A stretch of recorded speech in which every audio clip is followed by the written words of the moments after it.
unbeknownst to Look Dad. at that. I could just prop it up like that. Boom. I can ask you any questions you want.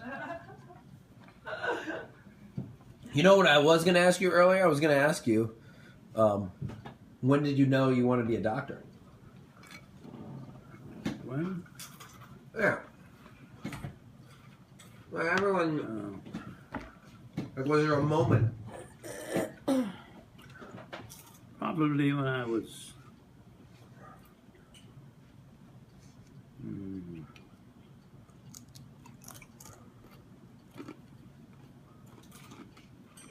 probably 16, 18. After your dad died? No, before. Oh, really?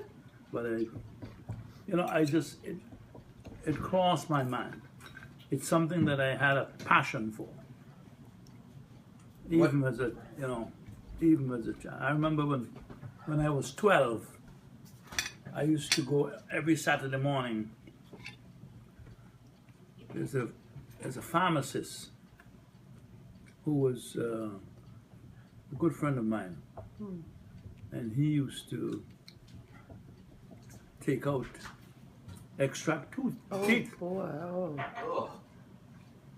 And so I would go over there every Saturday morning and help him mix up whatever was necessary to, for the rinsing, and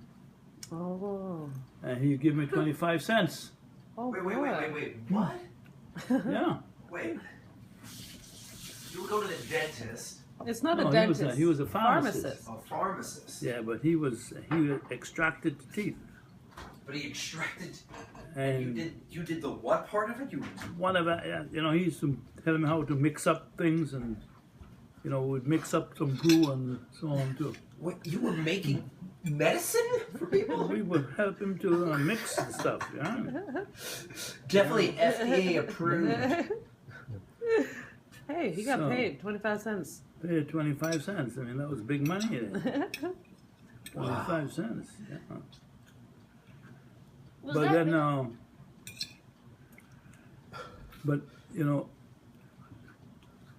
the thought of becoming a doctor was in the mind, but it was so remote because nobody had ever gone to medical school who did not go to a regular high school. You see, my father thought that he had a 6th grade education, and that was good enough for him. He was, he made it through life as a carpenter with a 6th grade education, and that's what my mother had. But my mother had more ambition than he did. She wanted more for us than a 6th grade education. So,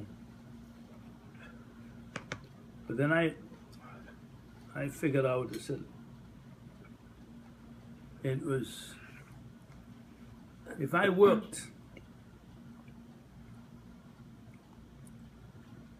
and I worked hard enough, I could save enough money to go to college. When did you have that epiphany? That, when I was 18, I got a scholarship. Well, I left the teaching profession. The teaching profession used to pay me. I started teaching when I was 14. And it was $6 a month. But you do part-time work. Less than minimum wage. You work for 3 days a week, and you go to school for 2 days a week, and for $6 a month. And the government would take 4 cents for stamps. So it was really $5.96. So after 1 year, took that exam, we got a raise. $19. From 6 to 19. Yes, man. That's a big It's jump. like a gold mine. Right, right. Another year, up to 20, I think 29. Wow. Whoa. A month. Yeah. So my question then is, when did you know it was a possibility? Well, I went to work for the government, and at that time, when I left the teaching, I was getting $30-something a month, and I joined the staff of government, civil service. Secret Service? Civil. Civil. Oh. I was making $220 a month. Oh, wow. So at that stage, I said, wow. For the first time in my life, I could save some money. Right. So Yeah. were teachers in general getting paid $30 a month? Well, it depends on your level. Oh. Supernumerary was $6. Then first grade was, I think, 19. Oh, so it went yeah, up by so- grade. Yeah, it went up by grades. Yeah. Had you known anyone else that had done it No. Nobody else had done it. in your whole town? My whole time, my cousin, Albert Lockhart, had done it, but he had a father Right. who had a steady job with the government. Okay. He went to in St. Vincent. We couldn't do the subjects like couldn't do physics, Right. couldn't do botany, zoology. They sent him to high school in Grenada. Oh wow. Was he living there? No, he's living in St. Vincent, but sent him to because that high school had those subjects. So he was Which sent were- there. He was wow. sent there as a so that he could take those subjects Right. in preparation for college. Wow. Well, I mean, So he had all the support. yeah, right. Now I was depending on my dad. I said, well, I'm 20-some years old. If I saved up now, I could save because I was making enough money. Right. But I was giving my money, some of my money, to my mother. Well, I mean, she had never worked, and Right. I was the oldest boy. You're the oldest? No, not the oldest child, the oldest boy. Oldest boy. But I was the one who was giving the most support to my mom. Right. So I said, well, if I leave, then whatever support I was giving her, that would be cut off. But my dad was alive, and that was his responsibility. Then at 20, I think it was 21, he died Oh. very suddenly. How? So then I had to completely change or shelve my plans. So I went to Trinidad. I got a scholarship to go to Trinidad. From the government? From the government.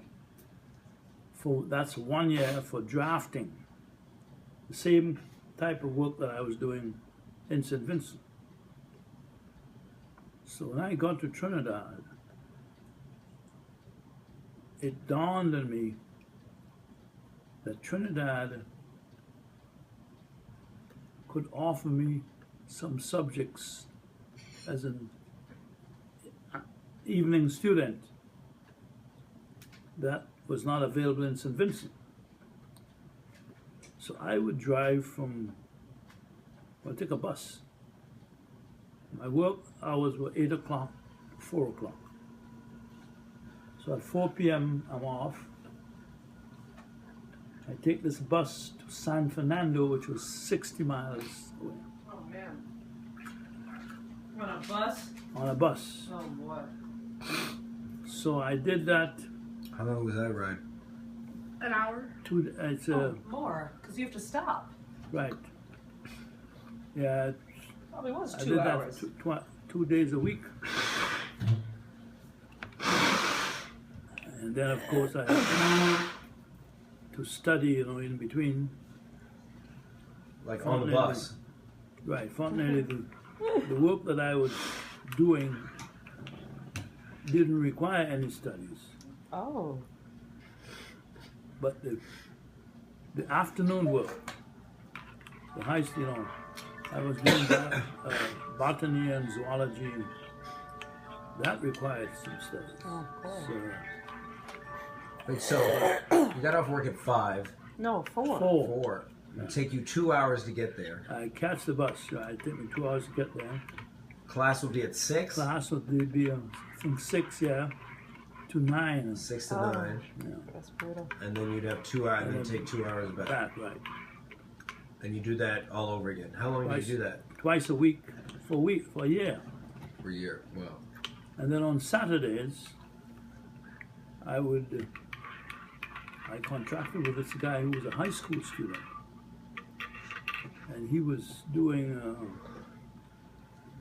I would go to his place in Naparima, where we would dissect frogs and dogfish, and you know, I would import those things from England. The dogfish, the frogs, my cousins would catch for me on the savannah and bring it home, and I would give them some anesthetic. They could fall, you know, they go to sleep, and I would dissect them, and you can see the heart beating. And yes, that was a good thing. Yeah, I would keep them in the bathroom outside, and that's, yeah. You just did this for fun? Well, not fun. This was part of my education. But you enjoyed it? Yeah. Oh yeah, I enjoy that. Yeah. You dissected them when they were still alive? Yeah. There was, but I mean, yeah. I hated when we dissected. Yeah, but they were asleep. You see. Oh, they were asleep. Oh, Yeah. slave, yeah. Slave ship. asleep. Of course. Yeah, you can chloroform. I just put that over their nose, Oh. and they fall asleep. But then yeah, Wow, wow, wow. yeah. Wow. All my cousins still remembers that. Rawl. Oh, boy. Yeah. Where's Rawl now? London. Rawl is in England. Oh, he's in England. Yeah. So, He went to Oxford, and then he did a degree at Oxford. In law? No, and did a BA, and he was supposed to do a PhD, but himself and his advisor at Oxford fell out, and so he left. wow. And for a while, he didn't have any work. He became a teacher. And after several years, he went back. He went to law school. So who in Bayabu was like the most successful when you were a kid? Or is there no one? The most successful person that I knew was a head teacher Was a head teacher? who lived next door. Yeah. He was very influential in that he helped us out. You know, we used to get private lessons from him. Yeah, he was What was his name? Bala. Was his name. Oh, it was Bala. Didn't he run for political office later on? No. No, he never did. Why was he so influential? Well, I mean, he was at the time well educated. He was the only guy I ever knew who knew music. He played the violin, Oh, wow. and he had a lot of skills. Yeah. Mhm. Yeah. Where'd he come from? He came from Evesham, which is near to Mesopotamia, way over there. But he was from the time I knew myself. He was there. He was a headmaster there for years and years and years. Why does the name sound so familiar? What's that? Why does his name sound so familiar? I don't know. Battle. He still has a son Oh no. who we met at a party in St. Vincent the last time I was there. Oh, okay. Okay. I sat down and talked with him a long time. I Oh. haven't seen him for years. Mm-hmm. Yeah. So what did your mom think when you wanted to go to medical school? Oh, so I didn't even tell her Oh. about my decision because I knew that it would be negative. I mean, I was the main breadwinner, so to speak, and if I had told her that, I mean, that would have been devastating for her. So I made my decision and I took all the exams that were necessary in preparation. And in the end, I just told her that, that would be the best thing for her and for me. Well, when did you tell her? Like right before you got on the plane? Like, No, a few months before.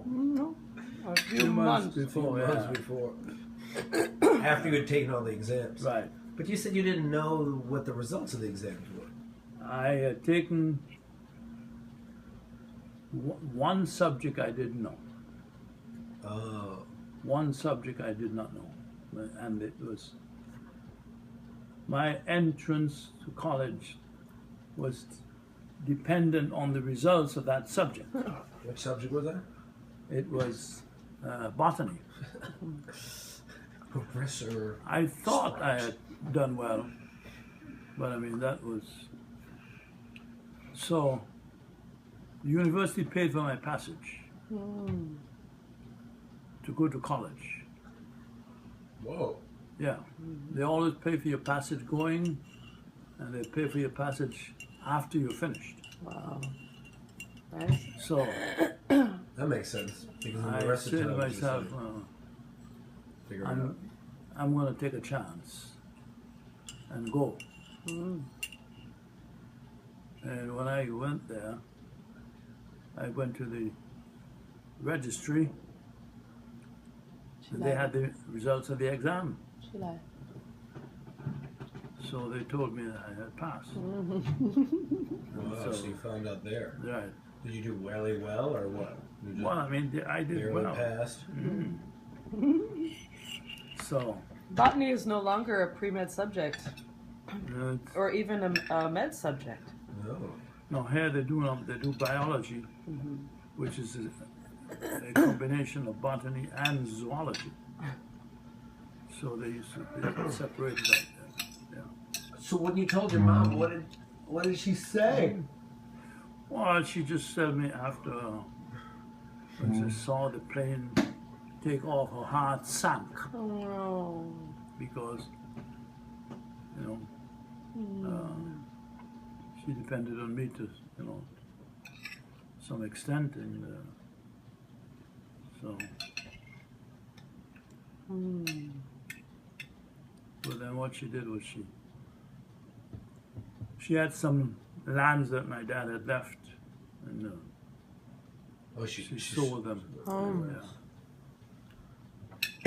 Yeah. So when did you know you had made it? After the third year, there's an exam called Second MB. Second MB. Second MB was the exam that wiped. Oh, all It separated the the sheep riffraff. from the goats. Right. The what? The sheep from the goats. I mean, The sheep from the goats. Second MB would be I'm assuming you wanted to be A goat. a goat. There were That was 52 of nice. us in the class. I remember that. And after second MB, I asked the professor, how did we do? He said, not bad. 26 failed, Oh my Oh. goodness. Half, half. Yeah. which is better 26. than usual.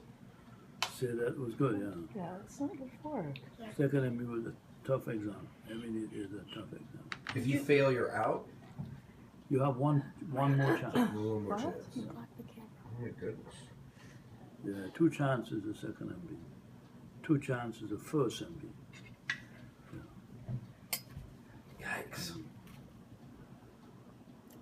Yeah. Mhm. So at the end of second MB, I knew I had made it. Yeah. What happens after second MB? Is there no more? No, you have the Third MB? now you go to up to second MB, it's all pre-med. Hmm. The subjects are chemistry, physics, biology, Anatomy? pharmacology, anatomy, physiology. Like all the standard. Those are the, yeah. So, after that, you go to the hospital after Yeah. second MB. Oh, okay. Then you go to the So hospital. you feel like you made it because you were down in the Right. hospital. Now in hospital, 3 years. Is that when you start taking care of patients? That's start taking care of patients, right? After only 2 years of med school? After, it's 3 years of med school. Oh. Yeah, it's 3 years of pre-med and 3 years of med school.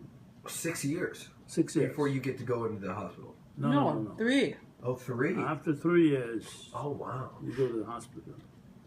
What was the But first thing those were intense. You see, it was so different there compared to here. Right. In that we did 2 years of anatomy. We dissected these corpses Right. from the top of the head to the toe. Every single organ system you can think of. Ugh. Here they do anatomy for 3 months. Yeah. Oh, really? Was it Oh, 3 yeah. months? Oh, I thought it was a But that year-long makes course. absolutely no sense. I mean, I'm telling you, it's 3 months. Same thing for physiology. I mean, we was Sage.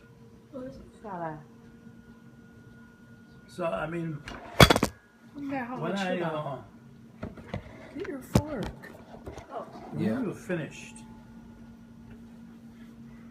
I mean, we were grounded in anatomy, Right. in physiology, in pharmacology. I mean, Put your hands on the Yeah. floor. then when we went to the hospital, I mean, I was comparing what we did in the hospital to what we did here. Right. You know, I had done I had removed several appendix Wow. in as a student. That's Delivered. On a wait, live On a person? live person? Oh yeah. Oh my Wait, goodness. Before med school? No. No. During After med the school. 3 years. After the 3 years. Yes. You were very good. I mean, very competent. How many corpses have you gone through? No, it's just one One that you just kept for for the whole. for You just got two to know. people on each side. Just got to know that Like corpse. two, right? I mean, we were good. I mean, How many hours had you spent well, we just used dissecting? to go there at 2 a.m. Oh, Dad. and would work until 6. Go back, take a shower, and get ready for classes. Oh, so you would go this for homework for like homework. Right, right. So you would Yeah. sleep from 10 to 2? We would sleep from 10 to, yeah. Why 2 a.m.? Because 4 it was hours. easier to Because at that time everybody was, gone. you rested up a little. And that was the most convenient time for us. Oh, because it was just quiet. It was very quiet. Nobody was around. So you and someone else. Oh yes. Who was this other guy? The other guy It's was crazy. Brathwaite, who is now Oh, Brad. a pathologist in the Bahamas. Okay. Yeah. Would it only be you guys? No, there were other people who were doing it as well. Wasn't that creepy? Being down there at 2 a.m. With the corpse. See, with the after- dead body? With numerous dead bodies. Yes. Dead bodies Yeah, everywhere. I mean it's you know, it was interesting. The guy was as an introduction, you know, to anatomy. We were there, and then you have this. There's a platform, and there was a dead body there, and they're covered over with white drape, you know. Right. And he is talking, and he said, you know, giving us, you know, what we should expect, and all of a sudden he just pulled the drape off, and then there's a dead body there. Yeah. What were you thinking when he did that? Well, I mean, you know, you know what to expect, but you know, You don't know what to expect. White. When was the first time you saw like a lot of blood? Blood. Like even as a child, because when I first saw blood, I just thought it was the grossest thing ever. Did you see a lot of blood? I don't know, when I cut myself or something. Blood never moved me really. No. It was never. It never grossed you out. Never. No. It just seemed very normal. Yeah. That's, you know what to expect. You know. It's, Gosh, 2 a.m. to 6 a.m. That's ridiculous. 2 a.m. to 6 So, what was p.m. your first like operation or first thing you did in the hospital when they finally let you in there? well, we did a lot of things. We did, as I said, we moved the appendix. We did tubal ligation. We did a lot of. We used to assist in a lot of operations. Okay, so at first you assisted. Right, you're an assistant. Got it. Yeah. And you were just observing and all this stuff. And Right. then when was the first time you operated where you were the head When you person? even when you're operating, you're not alone. You're not I mean, alone. Somebody is there. But do you remember that time? Like, was it like do you remember what you did? And Yeah, it was. I think there was a tubal ligation. There was the lady who was in charge was Roman Catholic, and her religion didn't Allow it? allow her to oh wow. do a tubal ligation. Wow. Was this an invasive procedure? Yeah, you have to cut and Right. go and tie the tubes off. Right. Yeah. Is it still invasive? I thought it was not invasive now. Well, no, you can do it laparoscopic now. Oh. hmm. Were you nervous? No. No, I would never. Why were you not nervous? You were never nervous in the operating room? No. Never nervous. You never nervous that someone would die at your hands? I never even thought about that. No, you never Wow. But That's all I thought about. but you have seen someone die on the table. Yes.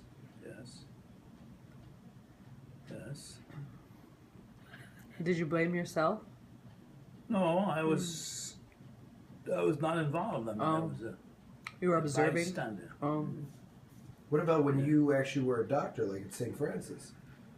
Yeah. Did you ever feel guilty if someone died while you were operating, or did you just felt like you couldn't do anything?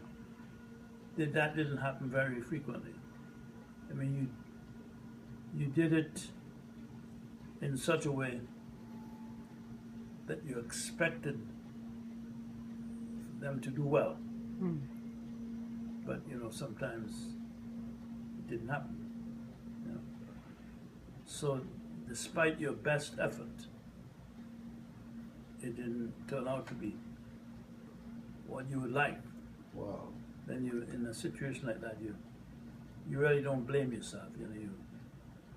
You've done your best, and it would have happened under any It would happen other anyway. circumstance. So what was it like telling the families? Well, I mean, you just have to, ahead of time. You go in before you go in. Right. You let them know that this is a dangerous situation. That very often, people don't make it, Right. and the chances are small that you wouldn't make it. So It's a possibility. you have to decide. Well, No, that's your brother's. as, You're not enough. are you gonna take the Go- chance, Don't eat over here. Eat over there. knowing that It's your it's a brother's possibility that So as you're walking to go down to tell them, like, how did you feel? Were you like, well, I mean, you feel awful. You really feel awful. But I mean, you prepare them for it. It's ahead of time. It's the chances of making it is very small, but I mean, you're hoping that but most of the time it works out well.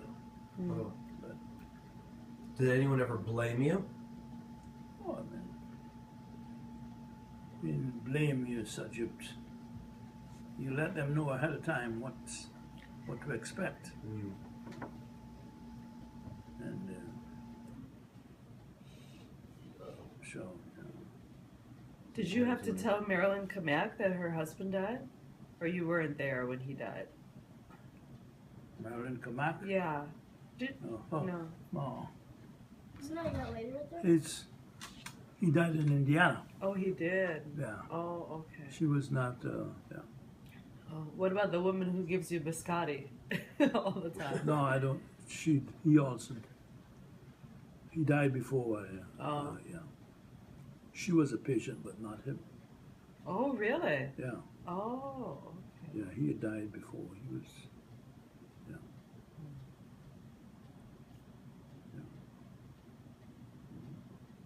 So you've never been nervous in an operating room? No.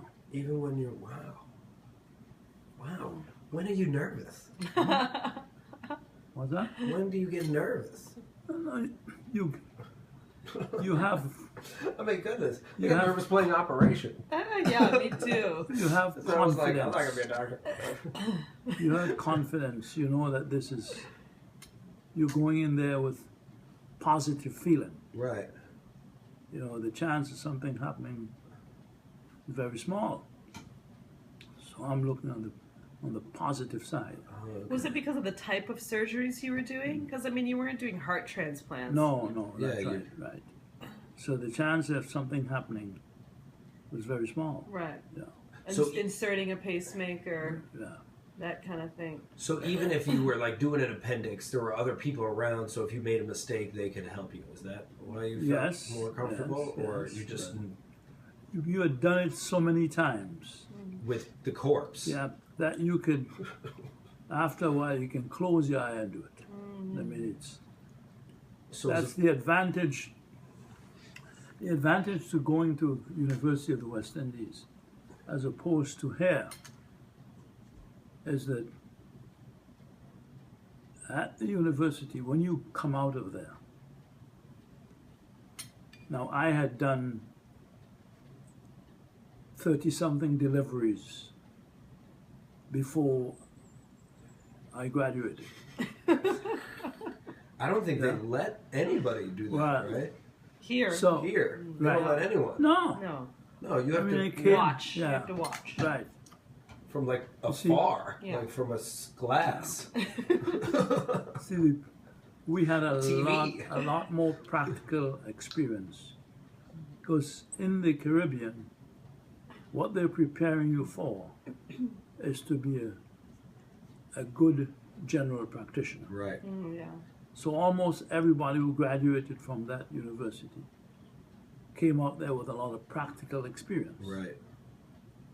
And it's later on that people started to specialize.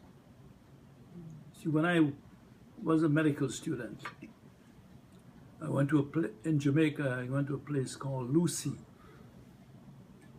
And Lucy had one doctor for 3,000 people. Wow. 3,000 Oh my people. goodness. In the town of In Lucy. the town of Lucy. Oh my goodness. He was an obstetrician. Right. Oh. He did surgery. Oh. He did medicine. Oh. He probably pulled teeth He too. did pediatrics. I mean, I spent. He was a pharmacist. He was. He did medicine. Everything. I spent 2 weeks at this guy's house just to see how general practitioners operate. Oh my goodness. He did not sleep on his bed Oh. one night. Oh no. He had a 2-story house like this. Oh. He had a cot, and then he put in his living room there. And you would be talking to him, and he's gone. He was the town asleep. juggler. He subscribed to, I think, 6 different medical journals. Oh wow. They were all wrapped up in the paper in which they came, piled up and never opened. Oh, Never man. opened. Well, that certainly would be something to Yeah. entice you into the Right. profession, Well, Dad. that made me, you know what he told me? He said, listen, boy, you guys from UC, all specialists. I need a person like myself who can do everything. Yeah. Not the specialist like you guys. What's UC? University College. University College. The University College of the West Indies used to be UCWI. Because he needs someone to take over for him. That's right. That's what he wanted, someone who can do it. And that, after spending 2 weeks with him, I realized that was not something that I wanted to do. You were going to specialize. Exactly. That was not something. Dad, I don't understand why you didn't want to sleep on a cot I and mean, never see the rest of your house. yeah. Or So how did you know you wanted to do internal medicine? Well, that was a good question. We were in, when I went to, let me back up. When I was a medical student, and I went to Brown University, the people that impressed me most were some cardiologists. They were very knowledgeable, and you know, the patients did well. But when I went to do my internship, I met a fellow who was from Grenada, who was educated in England. He was a thoracic surgeon, and that's what I wanted to do, thoracic surgeon. But this guy was the most inept doctor that I had ever met. His judgment was awful. He turned me off so much that I left. I was supposed to be in Barbados for 1 year, Oh, I think you told me about that guy. and I didn't left he after 3 months. Didn't he get almost? Didn't you watch him have someone die Mm-hmm. because he didn't know what he was doing? Right. Oh, I know that guy. he probably didn't even blame himself. He did. He had a woman who had an aneurysm. Aneurysm is a weak, dilated portion of the aorta. and you can see it beating up in the neck. Oh. You can see a pulsation on that. And when we were in medical school, we had a thoracic surgeon whose name was Mike Wuming, a Chinese guy. Oh boy. Mm-hmm. It's random. He said this. He had a similar case. He said, when you see somebody like this, Yeah. you send it to somebody else. Yeah. You don't handle this. This Yeah. cannot be done. Walk away. No. Send it to somebody else. Well, we in Barbados, there was this case, same thing, identical. And I was hoping that Nelson would send it to somebody else. Nelson said, well, I can handle this. I just have to cool this down and get the temperature low, and I can handle this. But at that time in Barbados, to get blood was very difficult. Almost everybody had syphilis or gonorrhea. And, What's syphilis? it's a venereal disease. What's venereal? So you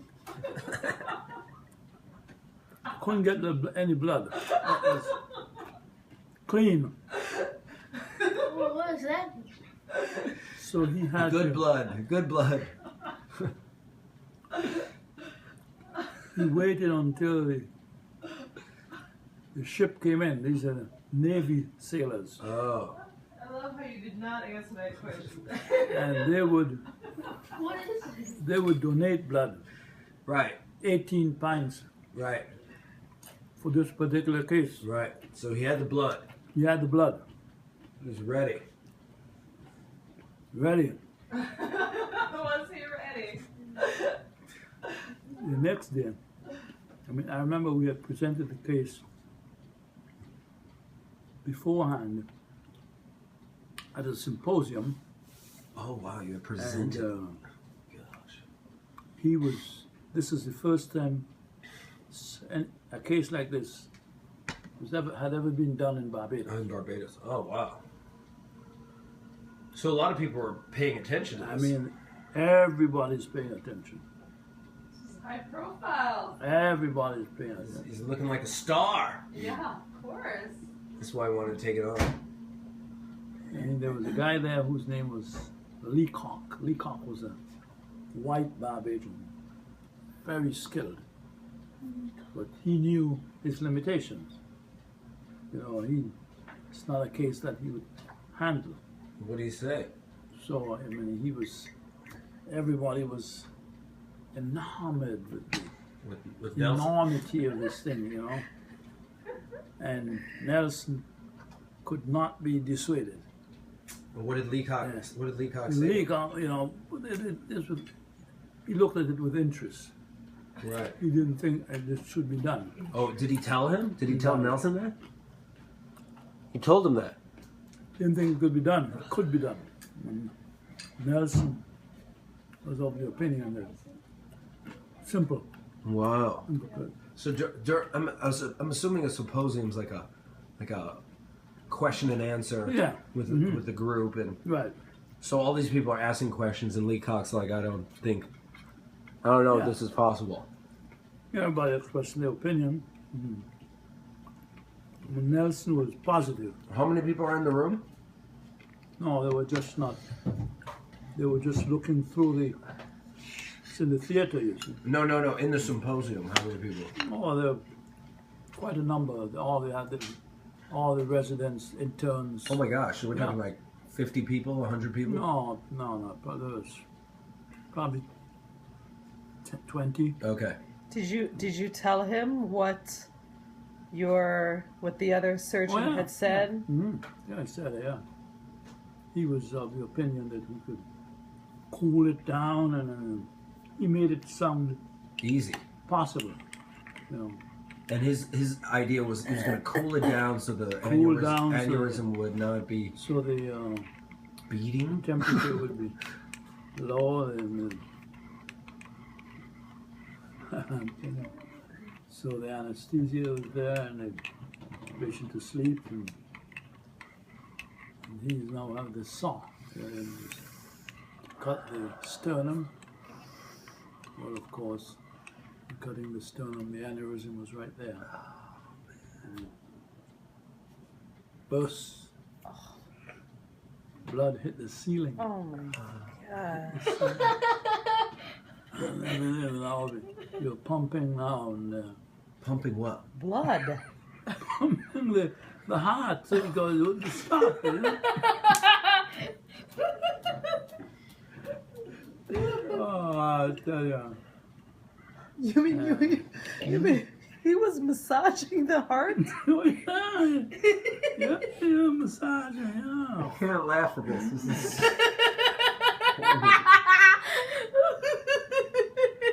Yeah. Wait, what about the blood? What about all the blood that he had gotten?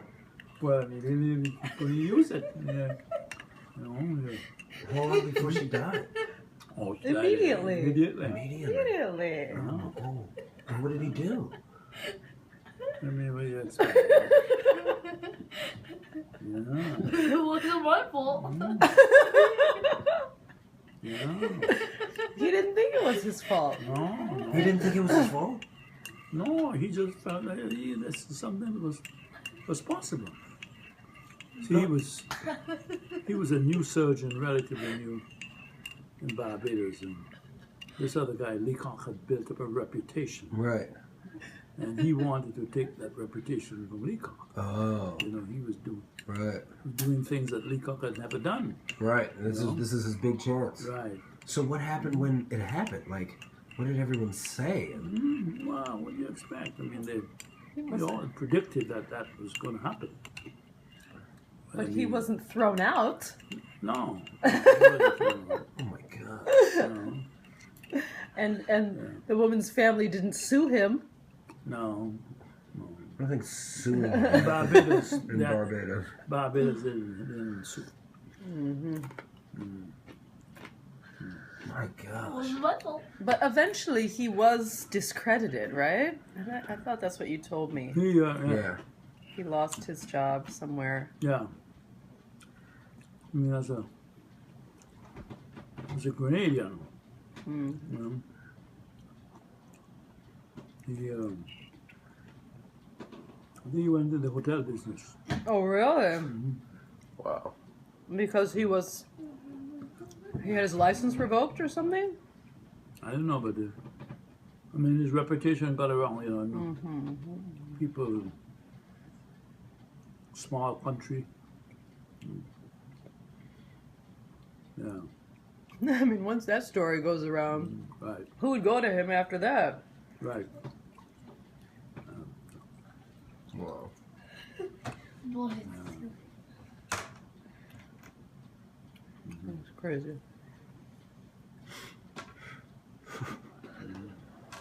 But I saw the writing on the wall. I mean, it was obvious that he was not a good surgeon.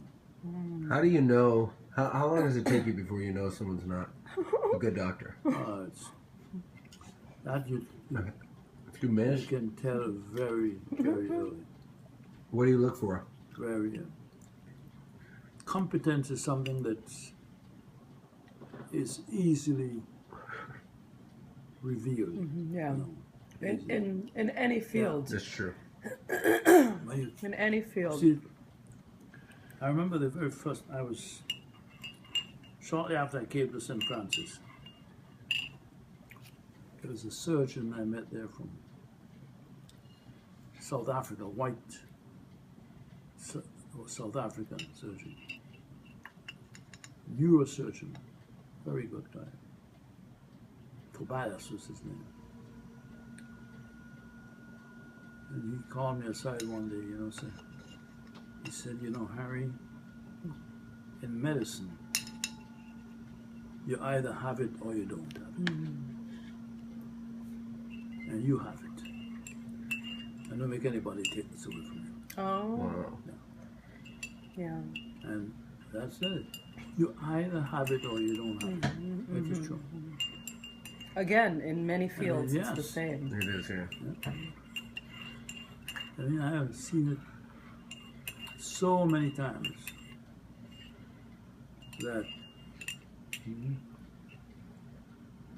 yeah, Have you ever seen it where someone that doesn't have it eventually gets it? no. There's that quality seemed to be innate. You Seems either to were- be. Yeah. You were born with it. But you had Yeah. said that you got excellent training. Yeah, And you did say that your entire class was actually quite good. right. So, are you including the 26 who failed?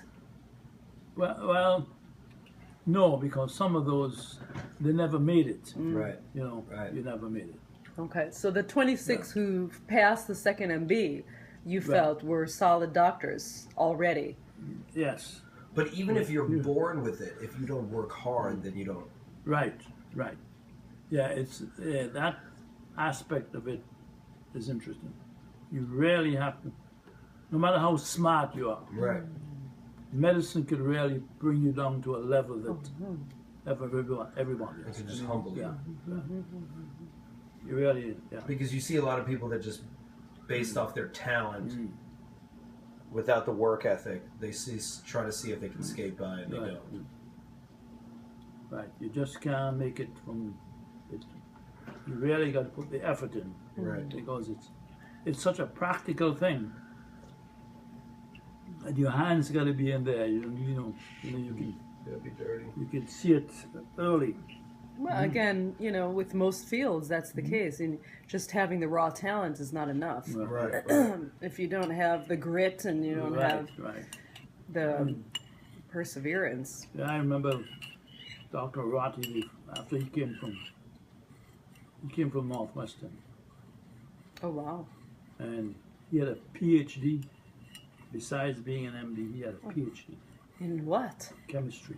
Oh, my Wow. goodness. And we had him, and I told him he went to see a patient, and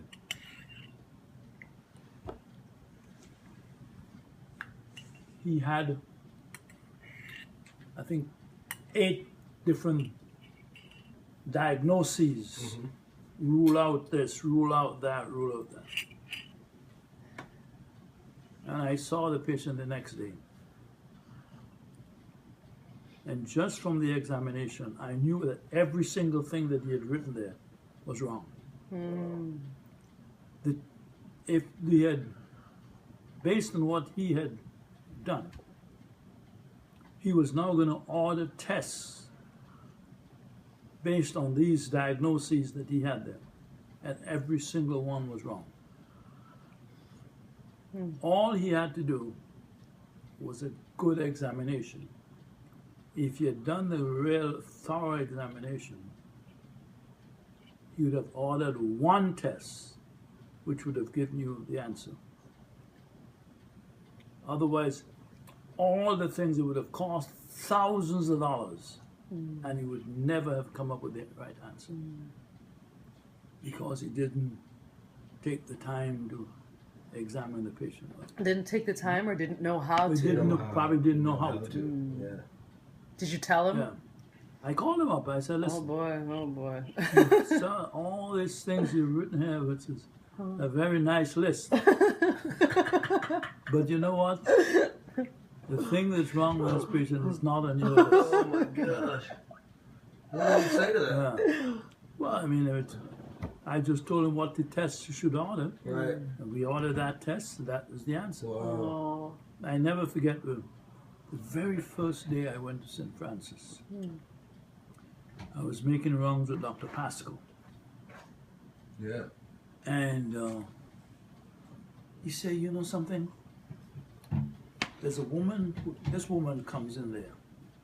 She comes in here every other month. And we don't think there's much wrong with her. Why don't you go and check her out? just dumping, So- just dumping the worst patients. The woman had, a stack of, because she came in there regularly. Right. Oh boy. When I examined the lady, when I went back to Pascal, I said, I can't believe Oh. that you guys been missing this woman. This woman has a hole in the heart. Oh. He said, oh, no, no, Oh. no.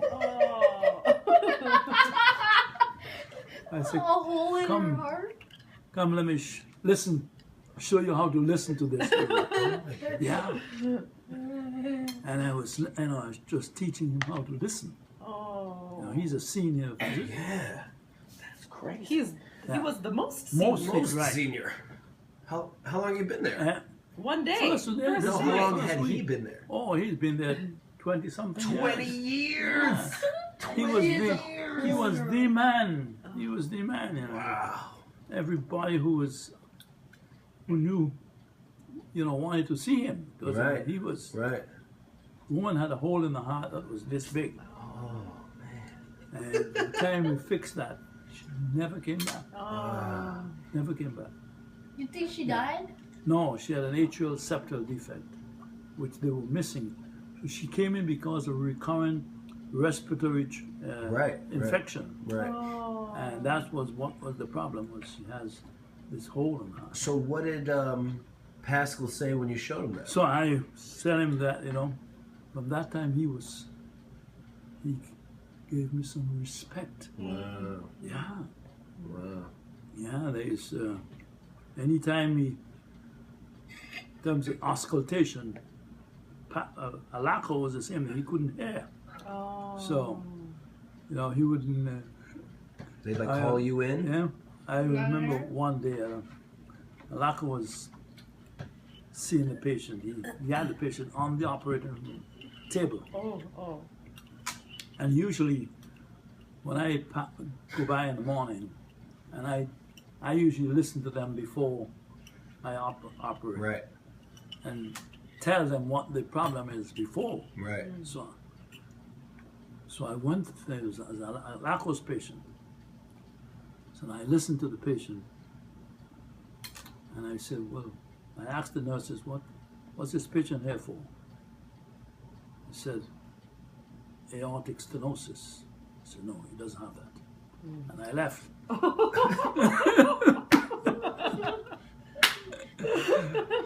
So Dropping bombs and I left. dropping the mic and leaving. So I was next door. I was doing another case, and Laco went ahead and, to his surprise, the patient didn't have that. Open the patient Open up. the patient No, up. no, it didn't open up. Oh. It was doing an angiogram. Oh. Oh. So he called me for next door. He said, "Well, what do you think the patient had?" I said, I knew he didn't have aortic stenosis, but I think the problem is on the right side. You go, patient had pulmonary stenosis. It's almost the same, but it's different. That's what she had, pulmonary stenosis. What's Very pulmonary stenosis? narrowing in the tube going to the lungs. And so that's what she had. But it was unusual because pulmonary stenosis is rare. Rare. But he thought they had aortic stenosis. Then did he thank you? Yes. You know? Yes, I said, to pull back on the right side, you got the answer. That was the answer. Wow. So did the doctor start going to you a lot to get your second opinion? I had when I left there, I had the most patients. I had the people there. Dr. Edgett was there for 15 years. Edgett didn't have any patients. Oh. He was a military man. I mean, he was, he did his things regimented. Right. Yeah, but didn't have any. Erickson hasn't been there for 20 years. Erickson doesn't have any patients. All the patients that Erickson has inherited from me. Oh, good. He told me, he said, listen, if you don't come back, if you come back, I won't have any patients. Yeah. Yeah. Yeah. I don't have any patients. Wow. I mean, it's amazing how. So, but why did you leave, Dad? Well, I mean, after I got sick, after I got sick, I didn't think it was safe. But I mean, you left St. Francis, didn't you, to open the heart care centers? No. Oh, you didn't? I thought you were working full-time in St. Francis. Yes. And then you guys started opening the heart care Your group. centers. No. No? Heart care center was separate from St. Francis. So you didn't ever leave St. Francis? No. Oh. No. I was there. We just used St. Francis as a place to hospitalize the patients. Oh. Right. Yeah. But you guys now had more But offices. we didn't. We worked at St. Francis, but St. Francis didn't pay us. You understand? Anymore. We did it. We had a private practice. But you didn't always have a private practice, did Yes. you? Oh, you Yeah. did? Oh, from the very beginning. Oh. From the very beginning. Wow. Oh. I thought you worked for St. Francis. Did any doctor work for St. Francis? No, we had contracts with St. Francis. Okay. Oh. Read the electrocardiogram, read echocardiogram. Oh, interesting. Yeah, Oh. but we never worked for St. Francis. Wait, but then when were you the chair? Well, I was chair twice. You were chief. I thought you were chief of staff. Chief of staff. You had a hammer. You got a hammer. Right. Yeah. The chief of staff. Well, that was an elected position. Right. No, What were the responsibilities of that? well, you were responsible for controlling the rest of the staff. Oh. You see, I mean, for instance, we had one guy who was Dr. Stevens, who was a drug, who was in drugs. What? Yeah, He was taking drugs? he was taking drugs. I mean, one day he went into the intensive care unit and he was behaving strangely. Oh my God. Right. So, I mean, they had to, they called me up and, we had a discussion and we said, well, listen, we could either to test you, Yes. and see whether or not you have it, or you can voluntarily withdraw. Voluntarily quit. Well, right. Should have had his license revoked. But he voluntarily withdrew. Wow. Yeah. Because he knew that he had Right. the drugs in his Right. system. Oh my goodness. And then he went to a rehab center. Oh, good for him. And then when he came back, said, listen, you got to understand the circumstances, and you could be randomly selected any day you want. We say, Right. well, just give a urine test. Right. Yeah. And so he kind of, he agreed to that. Oh, He wow. agreed. Yeah. And then he stayed Wow. on? And then he stayed on. Wow, I can't believe Yeah. you guys took him back. Hmm. Wow. Oh, he was a good neurologist. Wow. But Oh. Wow. Why was he taking drugs? I mean, what was he taking? People have a lot of reasons to take drugs. yeah, a lot of problems. With a lot of problems. Not like pharmaceutical drugs he was taking. No. These were Like cocaine or yeah, something like that. Tobacco? yeah, there's What other issues did you have to deal with as chairman? well, that was one of the issues. The hiring and firing? No, you don't No. hire. I mean, which that St. Francis is responsible for. Any new member of staff, you make an application, and then that person has to be interviewed. Yeah. You had to go through their credentials and so forth, and that's how they get hired. But they're not really, they're a member of staff, but they're not really working for St. Francis. the only departments where you were paid by St. Francis were pathology, Oh, radiology, emergency room. pathology's blood. Yeah, But so you did a bunch of the interviews with doctors? yeah. And how did you know when they were bad? Well, you mean you went through their credentials and you know where they were trained, and very often you have to call somebody in that particular hospital on the, you know, they don't know this, Right. but you have to call them and you know ask, you know, what about such and such a person, Yeah. Mm. and That's when you knew. you'd be surprised how much information you get that Oh, way. yeah, yeah. Yeah. One guy was, you know, this such and such a guy he's a good doctor, but don't hire him because he can't work with people. Oh. Yeah, he just can't work with people. Oh. Wow. It's amazing how that one sentence could just Right. break you, Right. even if you're talented. Mhm. Wow, that's a shame. Yeah, That's a shame. You're fired. yeah.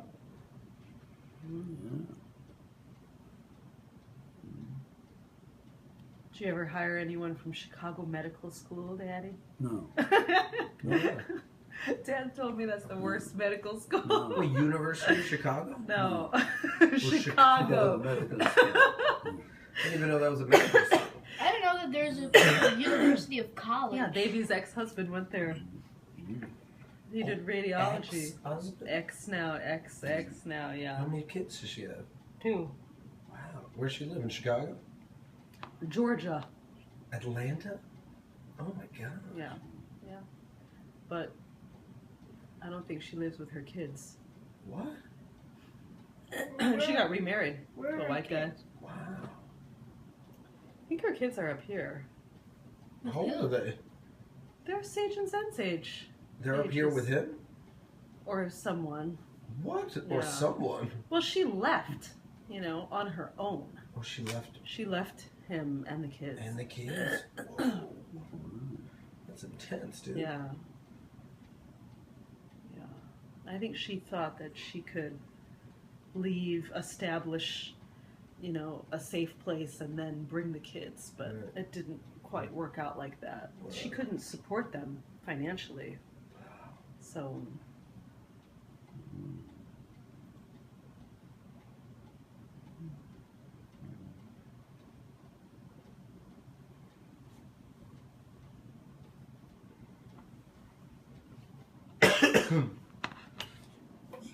you going out, Adams? No, I'm not going anywhere. No? Do you have to go? Yeah. Yeah. Wait, but better get going. We're Well, I was gonna- waiting for Zan because I was going to get him, he needs new shoes. We're gonna get we have to go to service at 7. Right. So Tomorrow's gonna- So Tanya was supposed to come with me. I know. You better wake her up, dude. I'll go. I want to go wake her up. I want Yeah, to go wake him up at this point. Sage, I Don't wake up Zen. Okay, I'll go wake up to you, Tanya. Sage. I'll wake up. Wake up Tanya. Come on. Really? Yeah, because she 7.5 hours. Sage. just Tanya. Sage. Yeah? Don't wake her up the way that you wake up your brother. Do it very gently and very nicely. No, I just like Tina Tanya, and she just wakes up. Okay, fine. No jumping on her. Well, Zen hates the way that Sage wakes him up. I'll just do some Dunkin' Donut rolls on him. Yeah, don't wake up Zen. Don't wake him up? No. Oh, because he has no. He Started needs- from the bottom, now we're He here. needs to get better. I don't know.